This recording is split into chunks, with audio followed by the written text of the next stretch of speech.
Good morning to those in the UK and good afternoon to everyone a little bit further east. Welcome to the June edition of the BizVal webinar. And today we're going to be discussing a really important topic for business owners, and that's preparing a business for exit. I'm Graham Stephen, the co-founder and CEO of BizVal. And today I'm joined by my co-founder, the Finance Ghost, and we're also delighted to welcome Doug Pudney, our BizVal UK partner. I think it's the first time he's been on one of these webinars with us.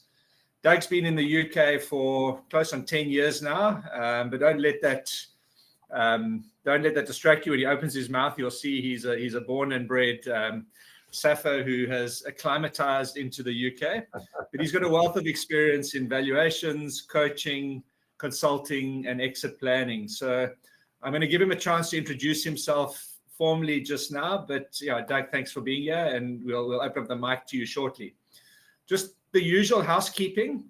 The chat section set to private, so only the presenters and moderators can see. So please include your comments and questions as we go along, and we'll pick these up when we get to the Q&A section, or if relevant, we'll kind of do a little bit of a detour and answer the question during the discussion.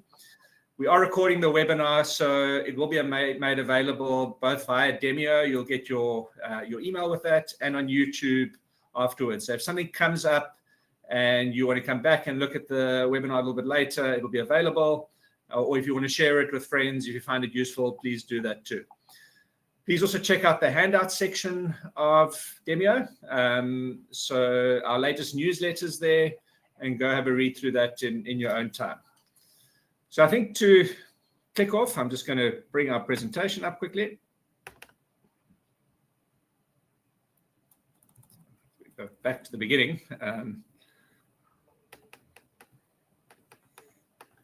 But we're going to start with our poll question. And I'm just trying to find our last poll, which I've got a bit of a technical glitch here. At our last webinar, we asked the question, and we were talking about startup valuations. What are you more focused on, growing revenue? And there's always the one typo that splits through, which is not growing revenue, and profit margins. And interestingly, 80% of businesses were focused on growing revenue, which is really interesting, because obviously revenue is the fuel for profitability, but ultimately you need both. So just interesting takeout from that. This week, the poll is, how long do you anticipate that it will take you to get your business exit ready? Okay, and there's 4 options, 0 to 6 months. In other words, you're ready to sell or exit now, through to more than 24 months. So please take a moment, go and answer the poll, and we'll come back to those results a little bit later. If you missed our previous webinars, these are available both on our website and our YouTube channel. So without any further ado, I'm going to hand over to Doug to give a quick introduction of himself, and then we're going to dive into the discussion for today. So Doug, if you can just give everyone a quick hi and a little bit of a background to yourself. Thank you, Graham, and a warm welcome to all of you, especially the UK people there's many of you here today, and the people that we're already working with, and those that we aren't working with yet, we look forward to collaborating with you soon. Bridget and I took on this BizVal Global Master License less than 60 days ago. It's been a blur since then. Things haven't slowed down. It's not just about the world's leading valuation tech, but it's also the values that are exemplified by the founders of this business, Ghost and Howard and Graham. And that made it an easy decision for us, and it's really good to be here. Thank you. Briefly, my journey in business performance and value began before I went to school.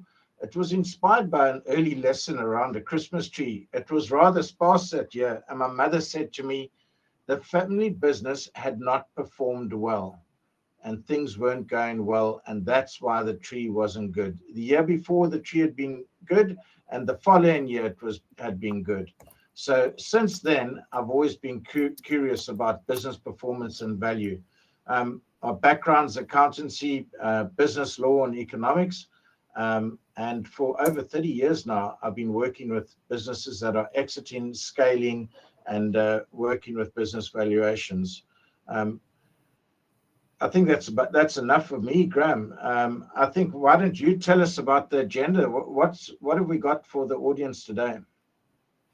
Fantastic. So, I'm not going to go through the agenda in detail, but in essence, what we're going to do today is we're going to have a conversation around getting exit ready. So the slides are there just as a bit of a prompt, and we'll have some points there, but effectively we're going to talk about what does it mean to be exit ready, what are some of the key considerations in getting a business exit ready, how long does it take, some of the things or concepts around identifying buyers and or successors, working with a guide or a coach. But generally, we want to open the floor we'll have a discussion, open the floor to any questions you might have around getting exit ready. And we hope to cover some of the sort of nuances that, you won't find in the textbooks. That's why we have a little bit of gray hair and purple ghosts in the room. So without, any further ado, let me get started. So I think the first point is around, what does being exit ready mean? It seems like a really, really obvious question to ask, but not everybody understands what this means. And I think for us, I'll use a few analogies. Those who've listened to me a few times know that I love stories, but it's a bit like getting a house ready for sale. If you're trying to sell your house and the garden is overgrown and there's cracks in the wall and you've got a 70s style green lanolin bathroom, it's going to be very difficult to sell that house. And for a business, it's very much the same. The business needs to be attractive to a potential buyer. And, by that, generally we start talking about a financial buyer. We often hear the question, but a strategic buyer is going to come and pay me a lot, because they like those green lanolin bathrooms. But the reality is most businesses will need to be attractive to a financial buyer. So you need to make sure that the business is in tip-top shape, that when that person comes along, with business sales or exits, it's not necessarily when you want to sell on your terms. It's often when the buyer wants to buy that your business needs to be ready. And you don't often have the time when you've got a great deal in front of you to go and then try and get a business ready. So it doesn't mean also that you have to sell your business, but being ready to sell or having that optionality to sell is incredibly empowering, both as a business owner, and it makes you more attractive. So nobody wants to go and have to do hard work to turn the business around. In that case, you're not going to get the value that you want. And the last point, we'll touch on this, is it's not just about valuation. We do talk about valuation, and it's an important part of our work, but there's a lot of emotional aspects around being exit ready and exiting a business. And, Doug will talk about some of those a little bit later, but valuation is one component, but having the mindset to be ready for a sale or an exit is important. So I'm going to ask Ghost, maybe you can just talk a little bit about some of the considerations in getting a business exit ready. What are those, key things that business owners should be thinking about in terms of getting ready for exit? Absolutely. Thanks, Graham, and thanks, Doug, for joining us on this webinar as well. It's really nice to have you here and everyone who's attended. So yeah, there are a lot of things that you actually need to think about in terms of just preparing for being exit ready, and some of those considerations, as you said. So the first one, and it's there on the slide, is owner independence.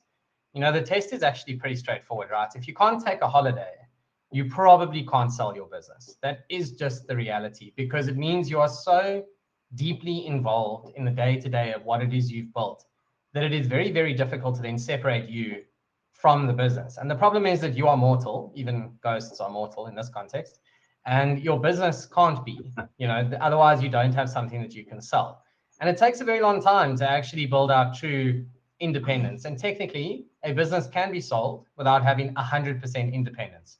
100% independence is genuinely very rare, but you do have to get close to that level to actually achieve any hope of selling.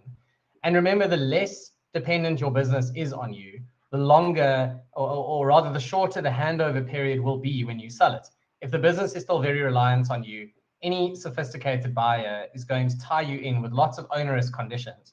If you want a nice clean break, you need a business that is easy to sell and independent from you. Second point on that slide is around systems and processes. And again, it's quite an easy test. Just think about your day-to-day in your business. If what you're doing is either in your head or on your computer somewhere, on your local drive, you have a problem.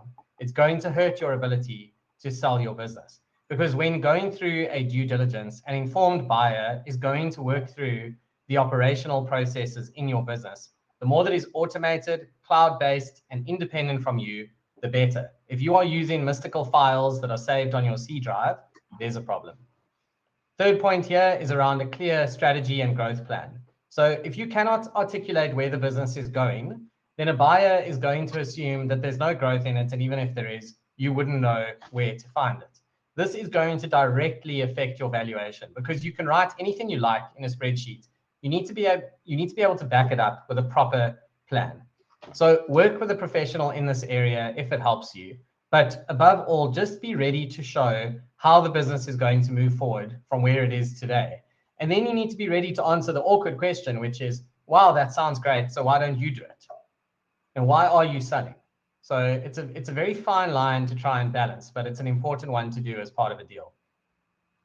The next point is around financial record keeping. Look, this is really basic ticket to the game kind of stuff. If you don't have decent financial records, you're not playing the game at all. You're not even on the field. Don't waste your time going to market.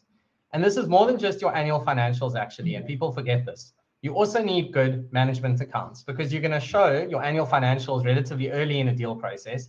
You're definitely going to get asked at some point for your management accounts. That's your ongoing monthly accounts. And they need to be prepared using a proper system. Again, if you're going onto your C drive and pulling out this month's Excel schedule that you occasionally remember to populate before you send it to your accountant once a year, you're not going to have a good time in a financial due diligence. And then there's succession planning. Now, succession planning, that kind of is linked to owner independence, but it's also a separate point, because succession planning is deeper than just working yourself out of the business, right? It's about bench strength in the company, especially in various key areas of the business. So very difficult thing for small businesses to properly achieve. It really is. Bigger businesses are expected to have succession plans. Just because a CEO retires of a big bank, the bank carries on, right? There's someone else ready to come in. Smaller businesses, it's tough, but it's important to think about. Then we've got a point there around compliance affairs in order, including your tax.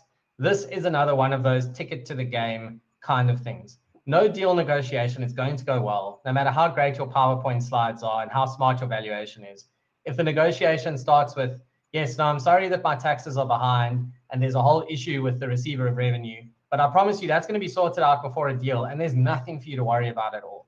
Unfortunately, you are now creating red flag after red flag. It's like selling a car that has no service history. You're definitely hurting your valuation, I guarantee it.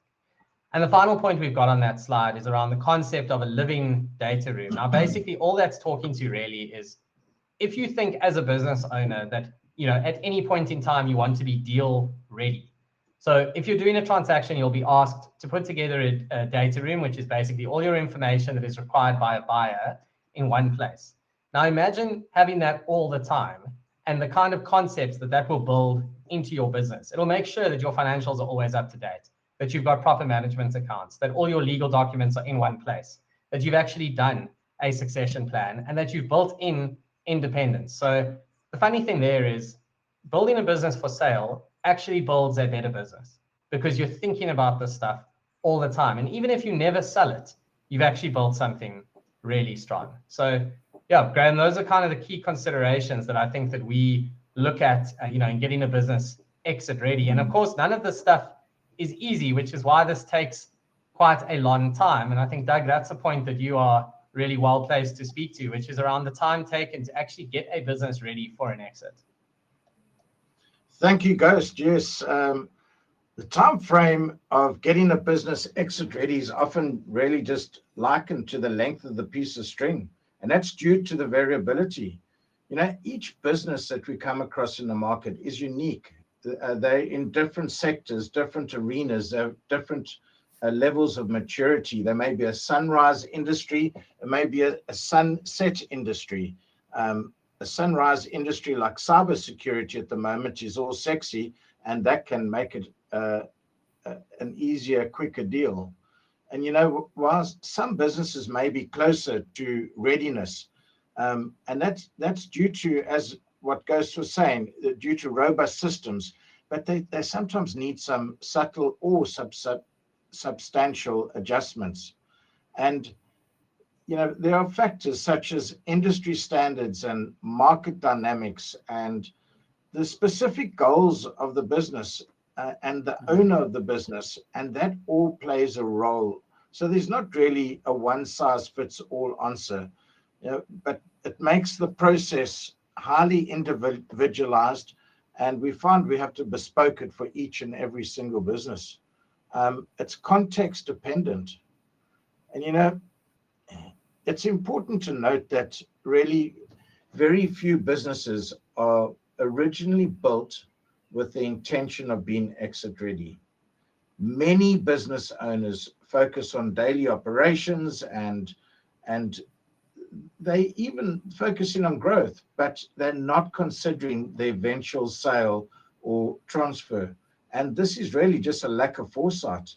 And it means that often there's got to be significant restructuring and much work done before they can prepare for the exit or to get ready for the exit.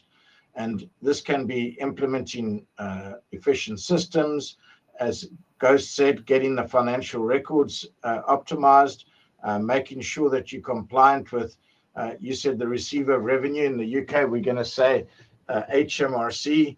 The goal is to create a business that's really attractive to a potential buyer and one that can operate smoothly and independently. Again, as you said, Ghost, it needs to be able to work without the current owner's direct involvement. So we find in reality that the average time is generally 18 to 24 months. And there can be variations on this, but between 18 and 24 months. We've got to remember that. Doug, just to jump in there quickly, if I'm looking at the poll, it seems to kind of nobody said 0 to 6 months. So clearly nobody's exit ready yet. But the balance seems to be between 12 to 24 months and more than 24 months is actually more than 24 months is actually quite a big chunk. So kind of backs that up, right?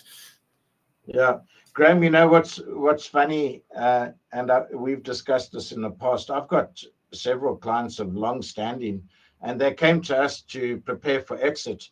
But the thing that happens is that people fall in love with their business again once they've prepared it for exit.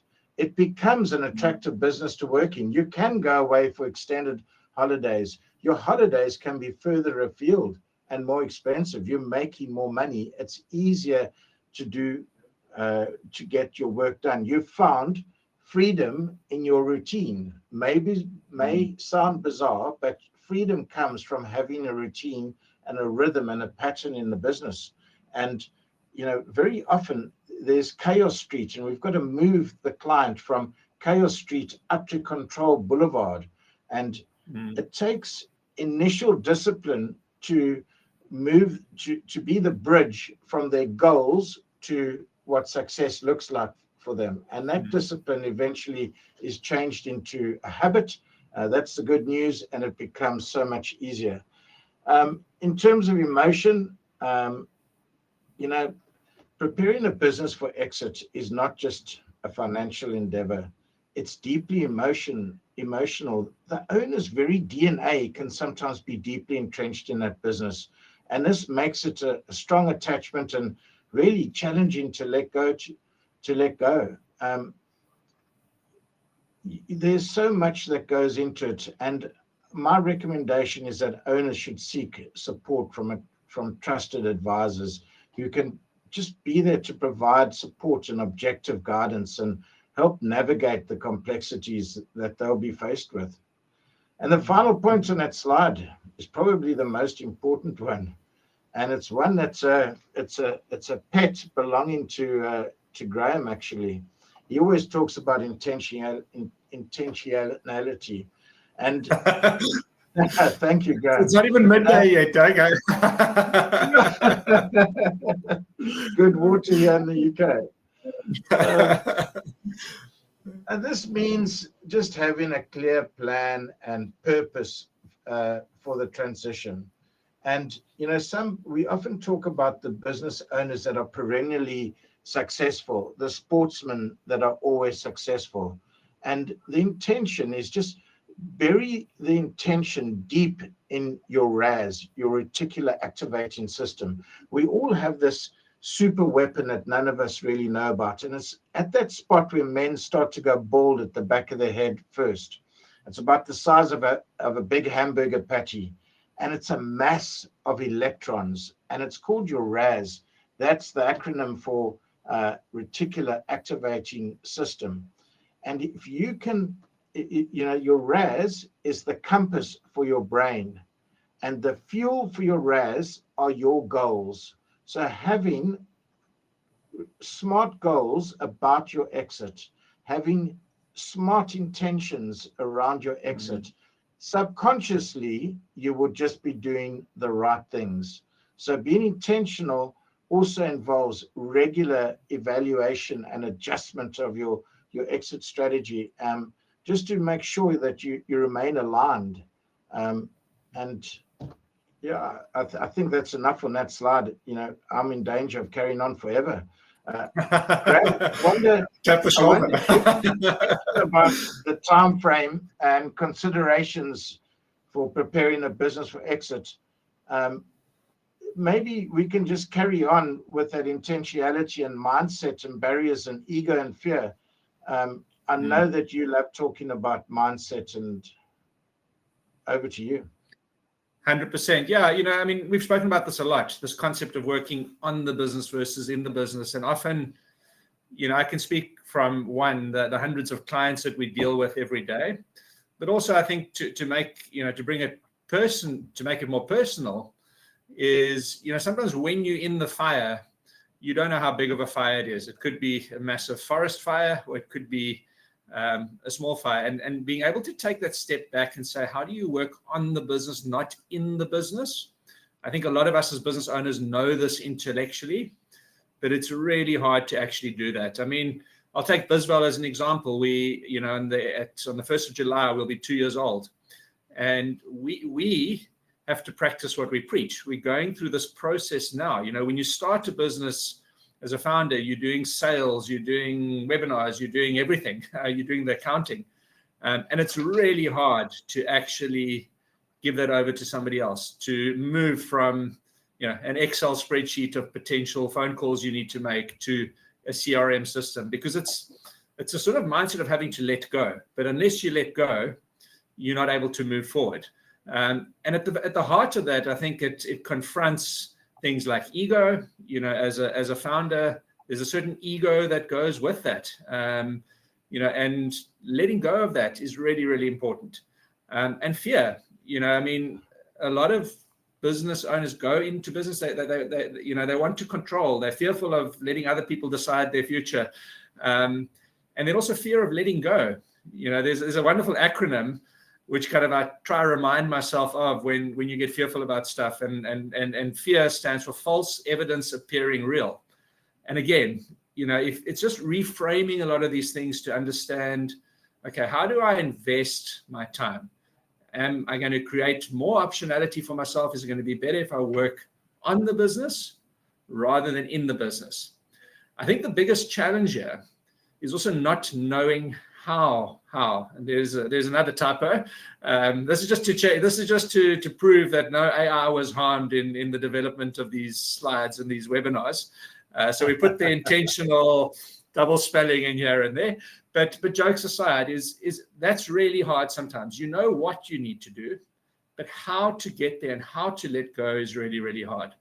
And we've spoken about this a few times. Having somebody who's been there before, whether it's a mentor or a coach or a business partner, is often really, really powerful. And it's important to look for examples of businesses in your industry, in your sector, and that where people have done that, and ask the question. Ask how they've done it. Go have coffees with them. Go and chat to them. So it's a subtle point, but I think it's a really important one. I'm going to move a little bit on, and I think this is one of the things we want to touch on, and I'm keeping half an eye on the time. So we've probably got about another 10, 15 minutes of discussion before we open for questions. But I think one of the important things people often ask us is, how do you identify a potential buyer, and or successor? We've touched on this a little bit. Being exit ready doesn't mean you sell your business necessarily. As Doug mentioned just now, sometimes you fall back in love with your business and you're quite happy to be a shareholder, drawing a nice dividend and, having a manager running it and all those good things. But, Ghost and Doug, maybe we can talk a little bit about, how do you go about that? How do you go about thinking about potential buyers and or successors? So, Doug, maybe you want to kind of start off, and Ghost jump in as we go along. Thank you, Graham. Yeah, when it comes to succession and the sale, there's a couple of critical decisions, and one critical decision in exit planning is choosing between succession and the sale. And that's really for family businesses. Succession involves passing a business to the next generation and ensuring continuity and preserving the family legacy and making sure that the values are deeply entrenched in the business. And this path really requires thorough planning to prepare that successor and address potential family dynamics and conflicts and issues that may be arising, to really predict them, use the experience to know where the problems are going to pop out. And then alternatively, selling the business might just provide a more straightforward financial exit, but that can also be emotionally challenging. Importantly, it doesn't really have to be an either or decision. You can actually combine elements of both. Sometimes these yield the best outcomes. We've had a couple of fantastic ending stories where there's been an element of succession and an element of shareholder. There's a capital event that takes place, so fresh capital is introduced into the business, and there's been a good relationship. The first thing we check for in those times is, are the common values really common? How deep is that? Perhaps, Ghost, would you like to talk to us about potential buyer evaluation and who you'd like to sell to?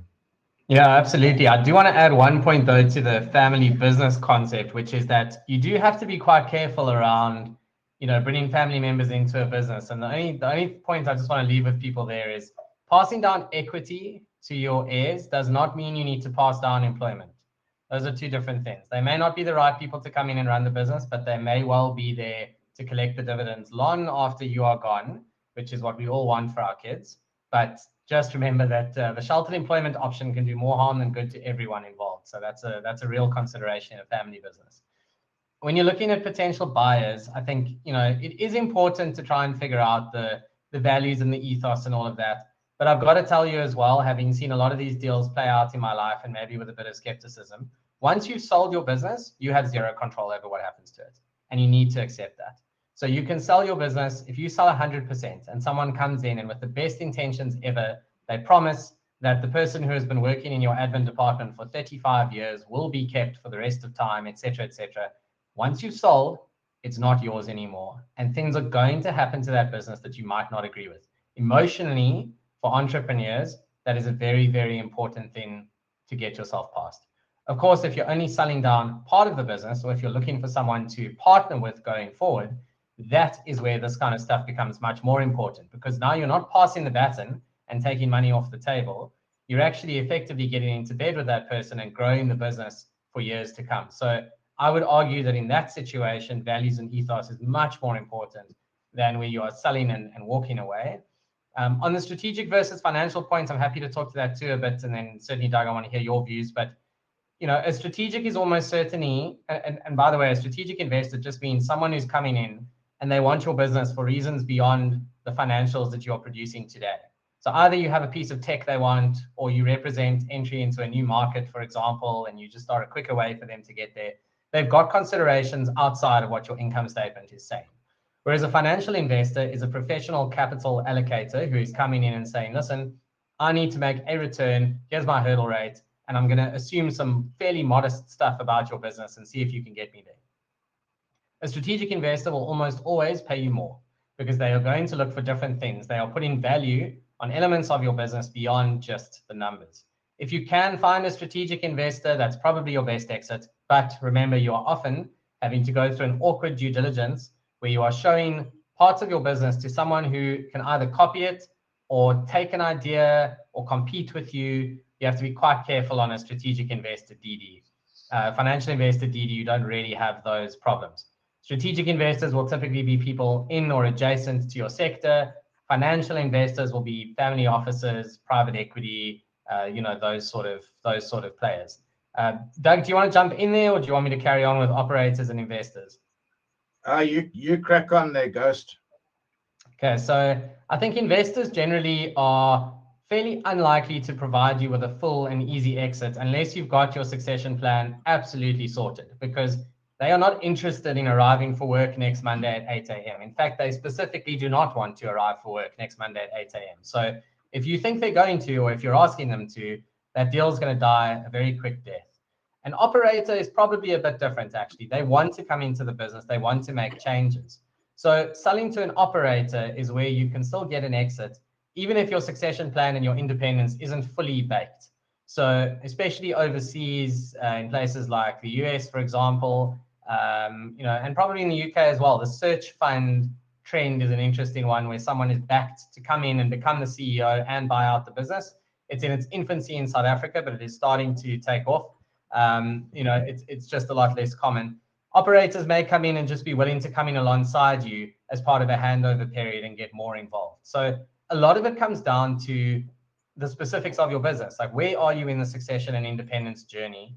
And what is the appeal of what you're selling? Do you have a great piece of tech that isn't monetized properly yet? Because if that's the truth, you're probably in strategic investor land.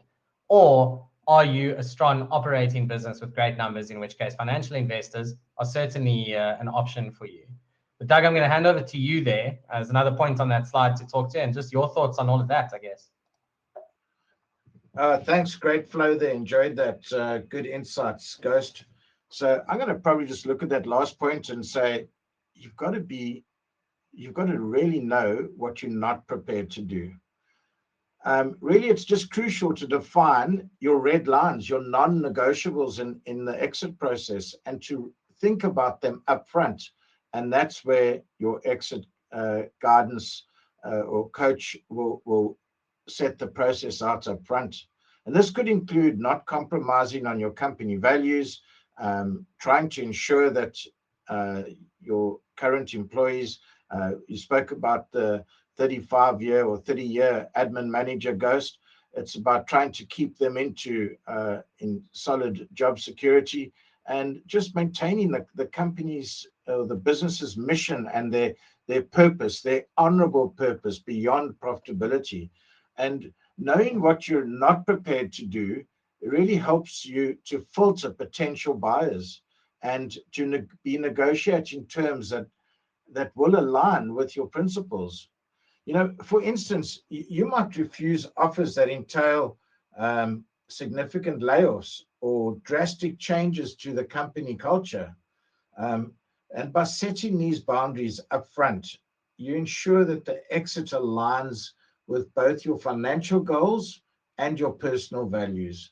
And that leads to a more satisfactory and really a more ethical transition, especially in your mind. Does that make a bit of sense to you there, Ghost? Yeah, it does, especially with the caveat of, just remembering once you've sold the thing, it is gone. So I think it's on a best endeavors basis. I think you can try and find a buyer who you think is going to fit you best. And then you've got to have that emotional maturity to say, okay, this isn't mine anymore. It's like selling your beloved classic car that you've spent years building. It's gone. That's a very real example because I did that. And if someone then goes and puts a Mazda rotary engine in your Alpha, which is not going to happen, up in a shirt, then that's just how these things go. So Doug, I mean, we need to kind of get to a point of wrapping up, and we'll recap on just some common mistakes, but just very quickly, I think you've spoken about that, but just a minute or two just on the importance of working with a good guide or a coach. And I use the word coach has often been, misused, but, maybe you can just talk just a couple of minutes on that, and then we can go into some of the things that business owners or common mistakes that people make, and then we'll open the floor up to some questions. Good, Graham. Well, Graham, really a good coach provides an objective perspective, and in business exit, that's essential for navigating the complexities that you'll come across. Business owners often become too close to their operations, and that leads to severe tunnel vision. And the coach offers an unbiased view. They highlight the blind spots and the areas for improvement that might not really be obvious to the owner. It makes me think of a great coach. He started out life as a sports coach in the USA. His name's Nick Saban, and he ended up being a great business coach. And he always says, it boils down to whether you want your business to be mediocre, average, or good or great. You see, and his quote goes something along these lines: if you're an average player, you want to be left alone to slide along. So the average player in the Sunday Golf League, in the middle of the pack or lower down in the pack, doesn't really have a golf coach. He just wants to slide on by and enjoy what he's doing to the best of his own abilities. And if you want to be a great coach, you want to be told the things that you don't want to, that you need to hear. Some people want to be told just the nice stuff, the fluff, the fuzzy stuff. And that's one of the values at Bisval that Graham always talks about. We tell people what they need to hear, not just what they want to hear. And I think that's 60 days in and you've stolen my line, Doug. So, Graham, just in closing, I'd say that working with an experienced coach is invaluable because they bring a wealth of experience. They've learned from other people's mistakes over the years, and it allows them to draw parallels to the owner's situation and tell them what's worked in the past and offer proven strategies and solutions. But I'm looking forward to your wrap. Thank you. Fantastic. Yeah. So before we wrap, I think a lot of these things we've spoken about, is what are the things that business owners get wrong and common mistakes. So I don't think we need to dwell on this too much. I'd like to move on to a couple of questions and a wrap. But I think, I'll talk to this briefly, and Ghost and Doug just jump in. In fact, there's somebody drilling in the office next to me. So Doug and Ghost, I'm going to ask you to wrap, and I'll go on mute. And then hopefully get them to quieten down. Drilling down has been given new meaning there, Graham. I think, look, we can chat to some of the stuff that's on here. I don't mind. I think the point is, and I think that first bullet is actually the most important one, which is the preparing soon enough. And I'm very pleased to see on the poll that no one has said 0 to 6 months. Don't go change your answer now just to be annoying. Everyone has understood that it's a longer term process, and for many businesses it's iterative. It really is. It's not like you get to a point and there's a snapshot to say, okay, great, I'm now ready, because your business changes over time, and so too must your exit readiness. I think the emotional attachment, that is such an important point. You've got to get past this, because a buyer is going to get very frustrated very quickly in the process if it's obvious that you're not actually ready to get out of there. You need to be a serious seller in order to have a successful process. I think, Doug, the third one's also really interesting. Maybe you want to talk to that, which is, what makes the business attractive to a buyer, and how important it is to be able to clearly just articulate that in that all-important meeting. Ghost, that's probably in Omnibus, it relates to everything that the three of us have been talking about, that you are able to go away on holiday, that there are routes to market that are proven. And if your marketing is good, that means your cash flow is going to be predictable. So if we look at all the quadrants that make up a good business, great client relationships, a really good NPS, Net Promoter Score, the team that's working well, that you can really remote control your business. And it's those things that are going to make the business attractive to the buyer. Anything else from you there, Ghost? No, I think that's about right. We got to talk about the unrealistic expectations on valuation, though, definitely on the slide, and that's obviously talking our book here. But it is a fact is that if you just aren't sure, yeah, I mean that slide actually does it perfectly, which is there are really two elements to any exit process. You need to know what the business is worth, and evaluation is always a range and a negotiation. There's no like exactly right answer. It is an art more than it is a science. There's a lot of science in it, but you've got to understand that you're operating in the gray here. But one thing is for sure is if your business is only worth £1 million and you're going out there to market and you're pushing £5 million, you're going to have a bad time.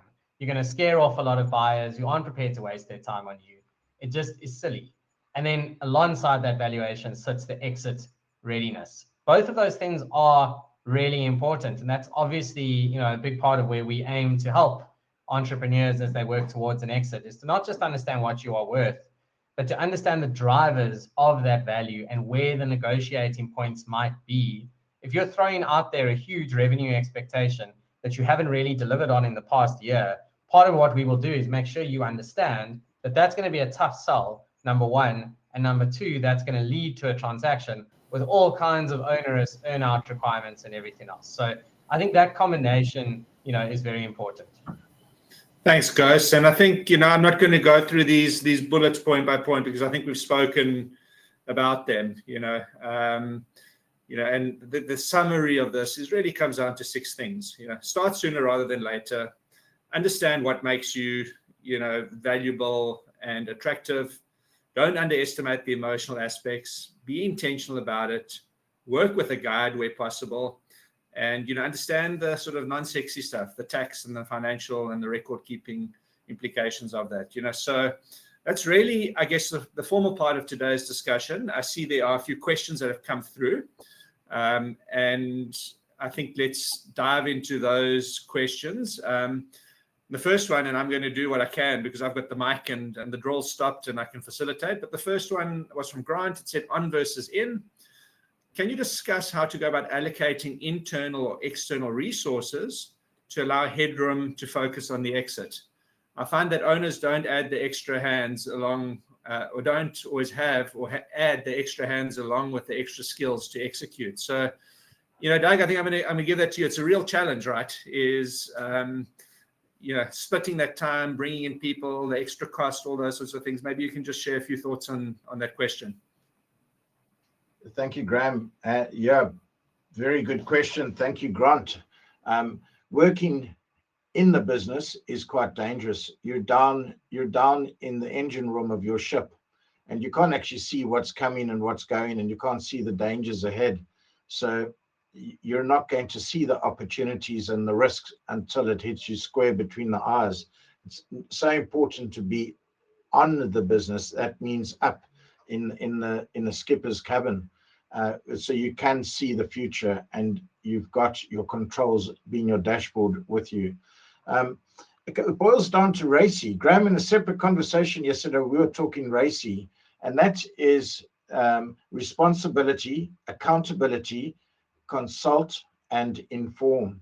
And you really have to work out what all the key functions are in your business and start to allocate those out there, that the business can work without you, that you really do learn to delegate well and get people going, knowing what to do, having the rhythm in the business. RACI, there can be many people responsible for a task, but there's always only one person that's accountable. There may be someone that you've got to consult before you make the decision, and there may be someone that you need to inform, but each function of the business needs to have one accountable person. Is that enough of an answer, Graham? It's something I wanted to add to that if I can. I just wanted to say, for entrepreneurs, the hard thing is that obviously when you're bringing in all these extra hands, you're often doubling up, right? You're sitting there as the entrepreneur earning a salary, and it's expensive to then bring in someone else who you feel like is replacing stuff that you're sitting there doing anyway. Your business might not always be able to support that expense. And in that situation, you have to be ultra careful, I think, on bringing in the lower value adding parts of what you need to hand over. So it's better to start with the stuff that's really going to matter. So sales relationships. It's very hard to buy your business if the clients are all talking to you all day. Start there, and that's a great place to start. What about product? Are you involved in the product every day? Or are there enough people there who understand whatever it is you sell that you can go away? It's not the end of the world if you haven't handed over a whole lot of the very corporate-y overhead kind of things. Because if someone wants to come in and buy the business, a term of the deal can be, look, once the deal's done, one of the conditions is we need to hire, a CFO of sufficient level that we both agree on, or a COO, or whatever the case may be. And then at least you've got the deal. Because I have seen businesses layer on these C-suite costs, and then there's no deal, and now there's no profits either. And that is a disaster. And if I may just add there, Ghost, having resources that are taps that you can turn on and turn off when it suits you. So having the proportional or the fractional support is really important. Back to you, Graham. Yeah, I was going to make that point. In today's day and age, it's easy to find fractional support, whether it's a fractional CFO or a fractional CMO, marketing officer or salesperson. And, to Ghost's point as well is don't hire, if you can, junior people who can do, the menial stuff. Rather, when you're getting your business ready for sale, think about this, get people who've got more expertise, better expertise, even if it's on a fractional basis. And I think you'll leverage their experience and their value. I'm going to, deal with one more question, and then we can wrap up unless there's any more questions coming through. But it's a question from Yaku and said, do you have any experience in terms of dealing with leveraged management buyouts? Now, we didn't talk about this specifically. What are the different structuring options available? And do you have a preference based on past experience? So there's a few questions in one there. Maybe Ghost, if you can tackle this, what is a leverage management buyout? What are some of the challenges? And I think this differs geographically in terms of how you can fund these, whether you're in the USA or in the UK or, South Africa, or anywhere else in the world. But Ghost, maybe if you can tackle that and then we can wrap up. Yeah, so management buyout's an interesting beast in finance. The clue is kind of in the name. It means that the management team buys the equity, and the reference to leveraged means they are doing it with debt, because typically these people don't have the many millions in their bank account required to buy the business. So they've got to go and raise the funding somewhere. There are many, many different ways to do it. It will vary by jurisdiction. It's often structured based on tax, whether it's debt or preference shares or participating preference shares, whatever the case may be. But I think there's a broader point here, which is that in these types of transactions, firstly, it's very easy to over leverage them because often the management team is quite light on equity. Sometimes they will find a proper equity partner who then basically brings them into a consortium type environment. There's enough equity in it, and then they raise a reasonable amount of debt. Other times they go and find someone who's really willing to roll the dice and then take the equity as security. And then there's a lot of risk involved actually for literally everyone. I think that the best management buyouts are ones in which you have a natural seller in the shareholders. It's very, very awkward and very difficult for the managers to kind of approach the shareholders and say, listen, we know you've never even spoken about selling, but actually we want to buy this thing. Because the immediate, or one of the possible immediate responses could be, well, have you been deliberately driving the value down over all this time, or just not doing new things because you actually knew you wanted to take this for yourself? So it can become quite awkward because the management team is working to create value for the owners of the business. So that's a tricky one. But where you do have a natural seller, I think management buyouts can be interesting. And sometimes you can pick those businesses up for a steal if the seller has a weird reason for wanting to go. So what you'll sometimes see is things like multinationals leaving a particular country, for whatever reason. And you'll often see this in emerging markets. So a multinational organization might be done with South Africa. They've had enough. We're too small in the global context. They're looking to sell. Who better to sell to than the local management team who can rebrand it and carry on? And they are actually giving that multinational a solution. That exit is a solution because it's becoming a pimple when they go and do their US reporting to say, we are still stuck down there. We don't want to be there. We need to get out. Those can be great deals for the management team involved. But management buyouts are quite difficult things and are to be approached very carefully and with no shortage of proper professional advice around them. 100%. And in your sort of smaller businesses, you touched on that, Ghost, is some of the emotional aspects, is the mindset of being a manager versus being an owner is often quite different. And sometimes management buyouts fail because of that. People are good operators, they're good operating managers, but they don't have an owner mindset. So they buy out the business and they miss that sort of transition that needs to take place. And again, often with management buyouts, there's a lot of coaching and stuff that needs to happen to make sure that those are successful. We kind of out of time. So, I think maybe just a closing thought from you, Ghost, and from Doug, and then we will wrap up. Yeah, I'm happy to go first. Look, I think some of the best work we've done so far in Bizwell, certainly some of my favorite work is around the exit planning side of things for founders. Those who recognize what goes into this process are the ones who end up with a successful exit, and often with a successful business that they choose not to sell anymore. So I always think this kind of stuff is an incredibly valuable use of your time as a founder, even to just get a sense of where your gaps are in your business, what you need to be thinking about. It's a wonderful, wonderful management tool, even if you actually aren't ready to sell. Thank you. And from me, Graham, what I'd say is never start too late. Always have time on your side. Work alongside someone. And if anybody wants to reach out, I've put my email, my bizwellglobal.com address into the chat, and feel free to give me a shout. Thank you. If I may quickly, I think that should be Douglas@bizwellglobal.com. Yes, you're right. already on familiar terms, so we just put the new one there. But I think to our listeners today, I can see people haven't dropped off. So we hopefully you found today useful and valuable. As you say, if you want to reach out to us, give us a call, send us an email, a DM. I just want to make a couple of points. In future, we've been doing this as a monthly webinar, but the feedback we've got from a lot of listeners is we'd rather go deep and substantial than just have a webinar every month for the sake of it. So we're going to be shifting towards a less frequent, either every 2 months or every quarter. But, the Bizwell webinars are a core part of what we do. They are going to be continuing, but we're going to make sure that they're substantial and meaningful. And then also just to announce, it's a way down the line, but we're going to be at the Great British Business Expo in London in November, and that's where Doug's going to put on his Speedo and parade around Excel exhibition. All that jokes aside. But it's the biggest expo for small business. £2 million to £20 million businesses. So we're really excited to be there as we kind of really announce our entry into the UK market. For the South Africans on the call, we're not abandoning South Africa at all. We're really on a mission to reach and empower 10,000 entrepreneurs globally. So that's just a natural evolution of our expansion. And we really look forward to preparing for that. And thank you everyone for being here today. Have a great day further, and we'll catch up soon.